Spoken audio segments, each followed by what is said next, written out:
in primary and nursery. Hello and Merry Christmas. And hello to Mr. Thomas, the head teacher, and to Mrs. Martin, the deputy head teacher. I hope you're all well. Now, things are getting busy here at the North Pole. It's December, and we're at our peak of working. The elves are making presents in the workshop and wrapping. The reindeers are exercising, ready for their busiest night of the year.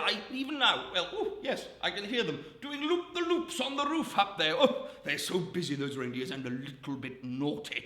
Now, talking of naughty, I hear there might be some people at your school that are having to work very hard to stay off the naughty list. Is that right? A little elf told me that Mrs. McFadden, Mrs. Byers, Mrs. Murta, and Mr. McCann are a little bit in danger of falling off the nice list and ending up on the naughty list. So, be careful, you lot. I've got my eye on you, and all the children have too, don't you know? Now, if we're working hard, it sounds like you've been working hard too. And it's been a tricky term, this one, hasn't it? Trying to work hard to keep each other safe and look after each other. Must be quite different at school. It's a little bit different here at the workshop, but not so much. But there, it must be quite tricky. But you've all worked hard to have a special time at Christmas, no doubt. And of course, you've had lots of new children join. I've got some new elves working for me, and my goodness, they're working hard and fitting in beautifully. They've got new friends, as I'm sure all of your new pupils do too. Now, we've had a bit of a competition this year to write the silliest, funniest poem we can. And the elf that won has written the most marvellous ode. Would you like to hear it? It's called Snowball.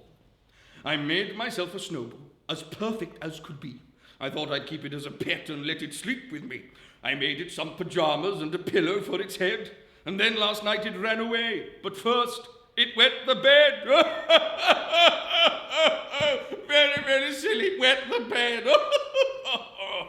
What a wonderful message from Santa. Now, would you like a story?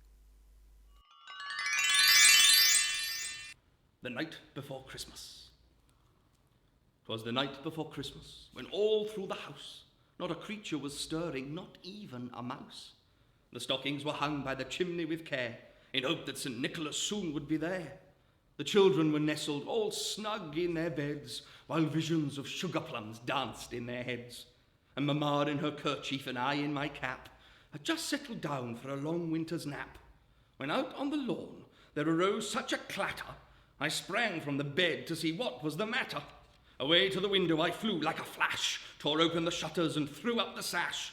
The moon on the breast of the new-fallen snow gave lustre of midday to objects below, when what to my wondering eyes should appear but a miniature sleigh and 8 tiny reindeer, with a little old driver, so lively and quick, I knew in a moment it must be St. Nick. More rapid than eagles his coursers they came, and he whistled and shouted and called them by name. Now Dasher, now Dancer, now Prancer and Vixen, on Comet, on Cupid, on Donner and Blitzen, to the top of the porch, to the top of the wall. Now dash away, dash away, dash away all. As dry leaves that before the wild hurricane fly, when they meet with an obstacle mount to the sky, so up to the housetop the coursers they flew, with a sleigh full of toys and St. Nicholas too. And then, in a twinkling, I heard on the roof the prancing and pawing of each little hoof. As I drew in my head and was turning around, down the chimney St. Nicholas came with a bound. He was dressed all in fur from his head to his foot, and his clothes were all tarnished with ashes and soot. A bundle of toys he had flung on his back, and he looked like a peddler just opening his pack.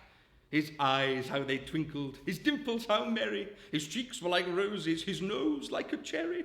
His droll little mouth was drawn up like a bow, and his beard on his chin was as white as the snow.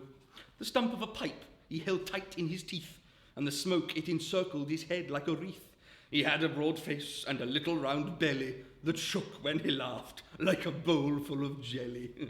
He was chubby and plump, a jolly old elf, and I laughed when I saw him in spite of myself.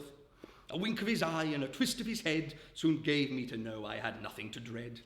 He spoke not a word, but went straight to his work, and filled all the stockings, then turned with a jerk, and laying his finger aside of his nose, and giving a nod, up the chimney he rose. He sprang to his sleigh, to his team gave a whistle, and away they all flew like the down of a thistle. But I heard him exclaim, ere he drove out of sight, "Merry Christmas to all, and to all a good night." What a great story, Santa. Have you got anything else? Something funny, maybe? Father Christmas Needs a Wee by Nicholas Allen. Father Christmas needs a wee. He's been drinking drinks since 3:30. At number 1, 1 hot choc moo yum. At number 2, 2 plates of stew. At number 3, 3 cups of tea. At number 4, he'd had 4 more. At number 5, 5 pops with pies. At number 6, fruit mix, all 6. At number 7, milk, 7 pure heaven. At number 8, 8 cool milkshakes.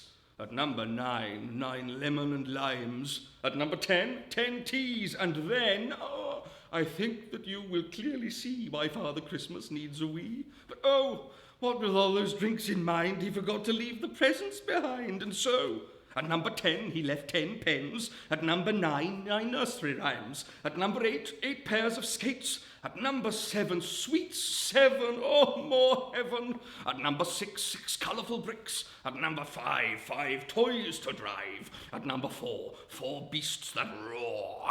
At number 3, 3 Christmas trees. At number 2, 2 cows that moo. At number 1, 1 pup that runs. And so, at last, his work is done. And now it's time for him to flee, for Father Christmas needs a wee. Through the town, across the sky, the sledge it rises, rises high. Above the clouds and over the sea, he must be quick, he needs his wee. At last he's back at home, all safe. Just look at that smile upon his face. He feels in his pocket, but where is the key? For Father Christmas needs a wee. An elf with a gift appears by the door. I found this key just here on the floor. He thanks the elf and turns the lock. He runs up the stairs right to the top, and there is the loo. He shuts the door. Oh, happy Christmas! We hear him roar. Santa, that was brilliant. That's one of my favourites. Did you enjoy that? Now, St. John Paul II, I've got a couple of requests that I need to make for you. My elves have just said that maybe not all of you have sent in your Christmas lists. Well, we certainly haven't received them yet, so if you haven't written your lists, will you get them to me so we can get working on making and wrapping your presents and loading them in the sleigh, ready for Christmas Eve? And to do this, I've got a little checklist of all of you marvellous people and your teachers. So I'm going to call them out, and will you give me a big wave and a shout when I call your name so I know you've written your list? So, all the children and the staff in the nursery. Lists? Mrs. Bell and P1A, Mrs. Moodycliffe and P1B, Mrs. McDonnell and P1C, Mrs. Dixon and P2A, Mrs. McKay and P2B, Mrs. McDade and P3A, Miss Williamson and P3B, Miss Byrne and P4A, Miss Miller and P4B, Miss McCarty and P5A, Miss Brady and P5B, Mr. Cooney and P6A, have you written your lists? Miss Agnew and P6B, Miss Byrne and P6C. Now, Miss Thompson and P7A, and what about Mrs. McLaughlin and P7B? Is that everybody? Now, I do hope you all shouted, "Yes, Santa, we've written your lists," because we need to get on with our work, you know. Now, you all look after each other and keep working hard and being kind to each other as you have been since September, and I'm sure I'll be visiting you all on Christmas Eve to deliver your presents. Now, you take care. Bye-bye, everyone. Merry Christmas. Ho, ho, ho!